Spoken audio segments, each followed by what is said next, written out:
sit on the floor. No, but then you get only legs. I will put it up like this. You see, you get that. That makes it longer. Oh, yeah. We can put this a bit. Or I can sit here. I could sit right here. Juanita, you could get a really good picture right here. Okay. Or Marius, would you mind sitting there for a second? Yeah. Yeah, there's better light there. It's more light, but Yeah. that doesn't say it's better. I don't know what you. It how looks it it looks better over there. Yeah, I think it's a bit shadow. This is too much light for film. You have also need a bit Yeah. shadow. Okay, Bonita, if you sit right here, it's already filming, and you can see this is the picture. Right, right. It's filming right now. There's Right. the numbers going. Right. So just don't push anything down on the No, sides. no, no, no, no. And hopefully the volume What will is be your okay. name? Because then My name is Marcy. Marty. Marcy. Marcy. Marcy. Yeah, it's okay. I can speak to you as Marcy. Right. Okay. Okay. So I don't know how to sit on these things because I'm Oh short. yeah, you're a bit short. Yeah. No, I have to do what you. Okay. So so I'll just start by telling you who I am. My name is Marcella Parrott. I actually, I don't want to say that. I'll delete that out. Okay, go ahead. I'm Dr. Marcella Parrott interviewing Dr. Marius Romme from the Netherlands on October 21st of 2016, and I'm pleased to meet you, and thank you so much for speaking with me. We are at the Congress, the Invoices Network Congress in Paris, and I'm delighted to speak with you. I wanted to ask you a few questions about basically who you are, and if you could tell me just a little bit about yourself and how you got started in this business. I know that you're the grandfather of all of this, so could you tell me a little bit you're about right. yourself? Yes, I'm Marius Romme, that you said already. And I've been a professor of psychiatry in the university at the University of Maastricht, and I've been there since 1974, and I've got pensioned in 2000. So in the latest years, and now about 25, 30 years nearly, we have Sandra, Escher, and me together have done research into the experience of hearing voices. So what people experience when they hear voices and the differentiation. And we compared in those studies the patientry who became patients with their voices because they were hindering and or giving trouble, and non-patients, that is healthy people who hear voices but are inspired by them, can cope well and not dominated by them. Right. So those two groups, because in the beginning we discovered after a talk show on television, we did that talk show because a patient of mine, Patty, wanted to know how to cope with her voices, and I didn't know anything, and I realized that psychiatry doesn't know much about the experience of hearing voices because they see it just as a symptom of an illness, and that is a very poor view on voices, because voices that in the research came out to have meaning in the life of the person who hears them. They are related to what has happened, and mostly are also related to the emotions involved in what has happened in the lives of the people. So hearing voices is more a reaction to, in patients, to problematic traumatic situations or problematic sexual identities. That's also possible. Anyhow, a psychological problem which with emotions involved. And that is what the voices express. And that is also what people feel when they hear voices. Their emotional reaction is an emotional they can't easily cope with. So in that sense, we just gradually became to know more and more of voices until we had, until we said in 2013, and that was also the idea of the Hearing Voices movement, which came forward from our research, because the people were helped by this different approach. But then it was understandable that it was a reaction to what they had suffered or anyhow had encountered in their lives. While psychiatry made it a distant illness, which you are twice traumatized by denial and by medication, which doesn't help against the voices, only reduce emotions. So then you get in a difficult situation. You have an emotional problem and they give you medicine against emotion, so you never learn to cope neither with your emotions, neither with your voices. And that is why we are happy that voice hearers are really profited, and that was also the reason the Hearing Voices movement grows and is now on itself, and grows by hearing voices groups like you have organized in your district, I think. Yes, And I that's have. very important, that there are more people who hear voices in this possibility to learn to cope with their emotions and to learn to cope with their voices, because they better learn to understand their voices, what they mean when they say ugly things. They don't all mean always ugly things, but they warn you often. So when somebody says, when a voice says, you could as well be dead, it doesn't mean that you should suicide yourself, but mostly they say that in a situation where they think you should do something about your life, because otherwise you never will solve the problem. So but they are talking in black and white way, and they are talking in more metaphorical way. Right. Not straightforward saying do this or that, but they give a kind of an idea about what you should do. Or May I ask you a couple of clinical Yeah. questions? Yeah. I know that throughout your career you've used or you developed an exam called is it the Maastricht exam? No, it's Or not an test? exam. test? We developed a interview Interview? about all the details of voices, and we developed that on the basis of what voice hearers told us and voice hearers found relevant in the beginning. We met after this talk show, we met quite a lot of voice hearers. They were reacting to the talk show, and they wanted to be involved, and we invited them for the first Congress of Hearing Voices. That was, in fact, the start of the movement, you could say. But that was just a strange idea about it from us. But Sandra Escher thought when you want to have a talk show, you have to have news. So the news was to organize the first Hearing Voices conference that have ever been organized. So then it becomes interesting for the television. And Sandra and Betsy told her story and asked if somebody could help her, because she didn't know how to cope. And I thought, there must be somebody in this world who knew how, because she knew so many details about her voices, that it is a real experience. So why shouldn't other people? And then it came out that there are quite a lot of people who know to cope with it. And I told them that psychiatry had no solution for it. That's why I asked about the exam, because an interview, because I've read that interview and I took the interview.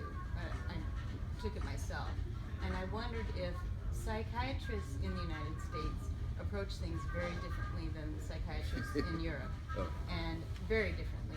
If you hear voices, chances are you're going to be diagnosed with schizophrenia. Yeah, in Holland too. Yeah, in I am Holland. a bit special psychiatrist, that's the thing. Right. Okay. Right. This and is so- not normal psychiatry in Holland. No. No, I'm an exception in that sense, because I just listened to the patient and thought, hey, she needs to be helped with coping with their voices. And that's why I became a person that people could go to be heard and have group therapy and things like that. But I realized there was no place for people to go or no one to listen to I myself am a voice hearer and tried to find help, and there was nowhere to go. So then, once I realized there was no place for me to go, I decided I would like to find some clinical research or something I could bring to psychiatrists, perhaps. And I found that the Maastricht interview, and I thought maybe this is something I could provide to psychiatrists. And then I thought, well, I couldn't find any way to evaluate it to give to the psychiatrist. And so I thought, well, maybe I could ask, you how, if it would be a helpful tool for psychiatrists to use for their voice hearing patients, and is there a way for them to evaluate the results they get from the tool? Yeah, the problem in this case is that psychiatrists are trained differently. They are trained not to go into the experience of hearing voices. So then you offer something they are trained not to do. That's one thing to overcome. But you would have psychiatrists because they know they don't do, they have nothing, not much to offer with voice hears, because medication doesn't help against the voices, it just lowers the emotions, make more And that's people been my into experience as well. That is the normal psychiatric reaction. So it's good to bring them the interview, but you have to realize that they have to overcome some barriers, because the barrier one is that they have to accept the person really hears voices. A lot of psychiatrists do not really accept that, but just think it is a psychotic, and psychotic simply means it has no meaning. It's just a bit of a nonsense, a chaotic way of thinking is psychosis. But it's not. It is. There are more people hearing voices who can cope with them, and there are people who become patient with them. So for them it's different. For first to listen, it's difficult to step down from the idea that there is a psychotic symptom. It's not a psychotic symptom, it's even a symptom with meaning in the life. So it is a reaction to what traumatic events or psychological problems. It is an understandable reaction, but then you have to know the tools like the Maastricht interview, because they don't even know otherwise what to ask. And when they know what to ask, then they have to make to organize the information, because if you interview somebody, you will tell lots of things, but then you have to go back to the interview and say, I make a report, and that means I make in every item of the 13 just only that information that's asked in that item, so you get organized information. And to make the relationship between the life history and what has happened, you need organized information. And most voice hearers don't know what this relationship, surely not in the beginning.